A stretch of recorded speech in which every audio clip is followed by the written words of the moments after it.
The Chair Company might be the only show that's made me laugh, clench my jaw, and genuinely dread a room full of office chairs all at the same time. It's one of the strangest, most stressful comedies I've watched in years, and by the end of season 1, I was annoyed, tense, and still kind of in awe. So I love Tim Robinson. He's genuinely one of the funniest, most talented, and unique actors in the world. And The Chair Company has only solidified that in my mind, even if it actually made me grunt in frustration during the finale. But we'll get into why that happened in a bit, and why I actually think that frustration is exactly the point of the show. First, heading into the show, my wife and I were pumped. We first discovered Tim through I Think You Should Leave, which is one of the most chaotically entertaining sketch comedy shows you'll ever watch. Whenever I try to describe an episode or even a scene to someone who has never heard of Tim Robinson, I always end up sounding like a complete lunatic. The way Tim Robinson sketches are written is oddly specific. It's almost like he has a private spreadsheet of all the tiny, petty, mundane quirks people have, and then he finds the funniest, most deranged ways to blow them up. But I Think You Should Leave is a sketch comedy show. You get in, you get wrecked, you get out. The Chair Company is a totally different animal. It's an 8-episode HBO series that mixes cringe comedy with thriller and mystery. Tim Robinson plays William Ronald Trosper, or Ron, a recently promoted project manager at a property development firm called Fisher Robe. He's a dad, he's middle management, and he's clinging on to this sense of pride and competence that immediately gets destroyed. In the very first episode, Ron gives this big company-wide presentation. He sits down in his chair on stage, and before he knows it, the chair collapses underneath him, in front of everyone. For anyone else, this is just a bad day, something that they could shake off and continue on. But for Ron, this becomes a full-blown life mission, an obsession. He calls the chair manufacturer Tekka and gets stonewalled by this useless call center. So he then drives to the address, breaks into their warehouse, and finds basically nothing. Just an empty building, a weird giant red ball, and a photocopier that's spitting out adult material. But from that moment on, he simply cannot let go. Broken chair turns into a giant conspiracy, and that conspiracy turns into an obsession.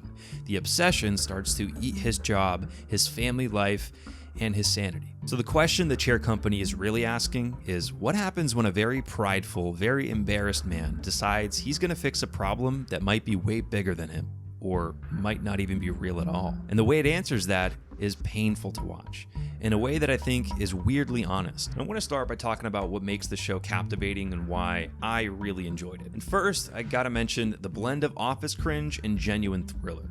On paper, this is a show about a dude who gets embarrassed by a broken chair. That's it. Very simple. But by the way they escalate it, it's wild. Ron starts connecting dots that may or may not be real. A shirt from the guy who attacked him, a discount clothing store, a call center, bugs from Hungary that somehow ended up in his house, a mysterious government building, a warehouse full of Tekka chairs. The more he pulls on these threads, the more the show slips from awkward office comedy into full-on paranoid thriller. There's one scene where he's sneaking into a government building on a Sunday. He's being chased by a cop and then discovers a massive room, wall to wall, full of Tekka chairs. It's funny, but also eerie at the same time. To me, the Chair Company kind of feels like if The Office and The Bear had a weird little cousin. It's office cringe and clueless bosses like Michael Scott, but with the Bear's constant stress and please get it together type of energy sitting underneath everything. The second thing that I really enjoyed is that Ron as a character actually has depth. He's not just a screaming sketch comedy character like in I Think You Should Leave. He's a husband to Barb, who's played by Lake Bell. You see him as a dad to Natalie and Seth. You see flashbacks of him that really opens your eyes to how traumatic some of his past is. There's this recurring dynamic where the woman in his life watch him struggle and basically say, all we can do is tell him we love him. So when he goes all in on the Tekka Chair Company conspiracy, it's not just about a chair anymore. It's about a guy who's desperately trying not to feel useless, not to feel like a joke.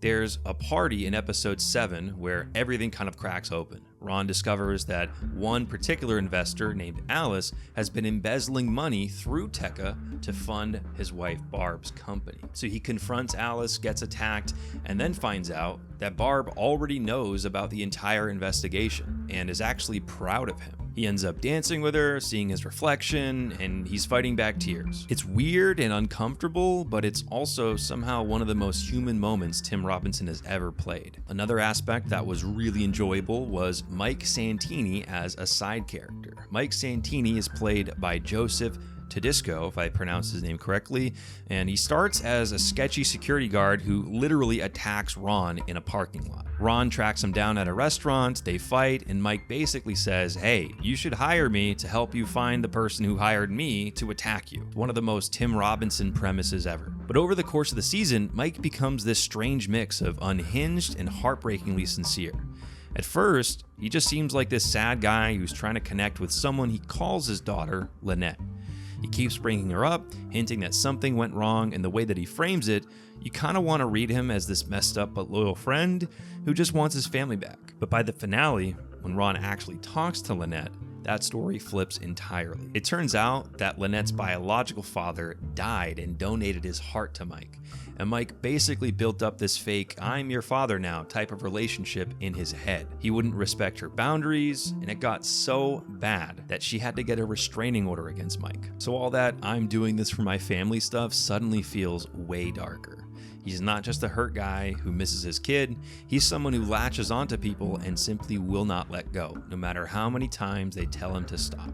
That's what makes Mike so fascinating and uncomfortable. Every time he shows up, you don't know if he's about to help Ron, make you laugh, or scare the absolute hell out of you. And even the smaller roles, like Ron's co-workers at Fisher Robey, his boss Brenda, his CEO who is smug and honestly a douche, Jeff, the weird acting class people, the Tambly suit store owner, they all feel like people that you might actually meet in real life, just turned up about 10% on the weirdness meter. And then there's the curiosity loop factor, which was really interesting throughout the show.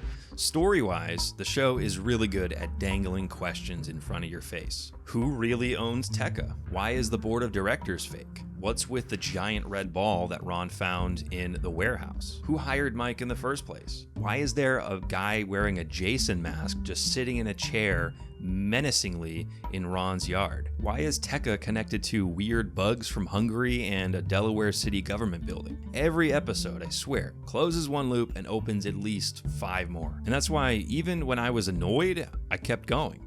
Couldn't stop watching. I needed to know how all these bizarre details would line up by the end. I needed to know if Ron was crazy or if the world around him really was as corrupt as he thought. Which brings us to what I really was frustrated at with the show. Why it was painful was because all of those curiosity loops were not closed. So for me, the second to last episode felt like the actual climax of the show. Ron finally gets face to face with Alice, realizes that she's embezzling money through Tekka to fund Barb's business, and he has a dilemma. 1, does he blow up everything and expose her? Or 2, does he stay quiet and protect his wife's livelihood? It's this beautifully awful dilemma. And as a viewer, you're like, oh, okay, that's the show. That's the cost of his obsession. That's the end. But then we get to season 1 finale. And instead of doubling down on Tekka and that decision, the last episode goes full on fever dream. You've got a random Hollywood producer getting shot by a kid with a 3D printed gun. You've got a karaoke bar with Jeff singing his original song, which turns out to be the hold music for the Red Ball Company. You've got secret paperwork revealing Jeff and this producer are the real owners behind the whole conspiracy. You have Ron finding out the masked man has been orchestrating things because of some humiliating high school incident involving Ron's coworker Amanda, who he saw upskirt in the first episode for some reason. And then just casually telekinesis gets thrown in, like, oh yeah, Amanda brought your chair down with her mind. By the end of the episode, I genuinely didn't know what I was supposed to care about anymore. Like, is this still a show that's about Tekka being an evil company? Is this more so about Ron's inability to let go and his mental demons? Is this all about Amanda's psychic revenge arc? Is this about Mike losing his daughter? Is this about Jeff being a secret villain? I felt like there were so many things that I was desperately wanting to resolve, and I was left feeling unsatisfied. I felt like the show took all of these threads that I was emotionally invested in and twisted them into a knot on purpose, and then just walked away and said, well, I wonder what's going to happen with season 2, if it's even a thing. On one hand, it's frustrating as hell, and on the other hand, I think that was the whole point of the show. The more I thought about it, the more that I realized the chair company, it's less about solving a conspiracy and more about living inside that conspiracy mindset. You start with something small, an embarrassing, broken chair on stage in front of your whole work. You feel humiliated, and you feel like no one's going to take you seriously anymore.